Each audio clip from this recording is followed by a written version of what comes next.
Hi, I'm Bert Clark, a former DC firefighter from 1972 to 1980. Then I went to work at the National Fire Academy, where I retired out of in 2014. Some of the special projects I was allowed to do with the DC Fire Department, like smoke detectors, I started that in my volunteer fire department.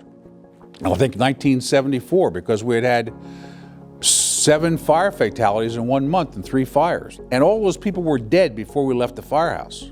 I had that same gut level feeling of failure.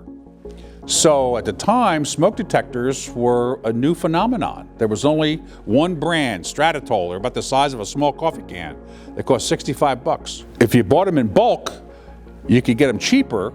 So the Law Volunteer Fire Department went on a massive campaign to try to get people to install smoke detectors. And we were successful. And then it was around 75, 76 that DC asked me to come help them do something for the city. And sure enough, there was a fatality when the first 2 company was out of service, and another one, and the third one. Then the mayor put together a task force to look into fire protection for Washington, D.C., put one of his female staff in charge of it. She went to the National Fire Prevention Control Administration, was going through the files, and all of a sudden found out that this model smoke detector program was developed by the Law Volunteer Fire Department in PG County, and in a footnote it said, oh, by the way, it was put together by Bert Clark, who happens to be a DC firefighter. She goes back and tells the fire department that she wants this private assigned to her to help do the DC smoke detector program. The DC Fire Department was the first department in the whole country to train all of its firefighters about smoke detectors.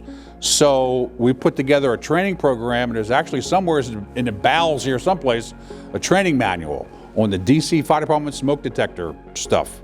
And I went to every station, every battalion, every shift, and for 90 minutes or 2 hours, taught firefighters about smoke detectors, the different types, where to put them, why we needed to have them.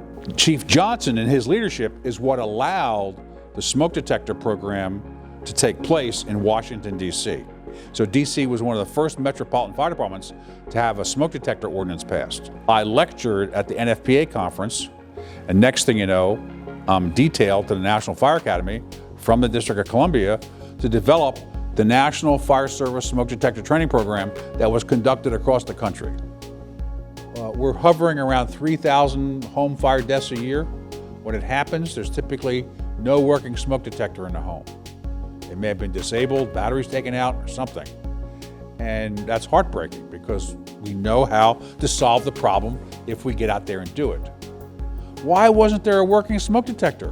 Why weren't they waiting for the fire department on the outside? Who am I? I'm a nobody.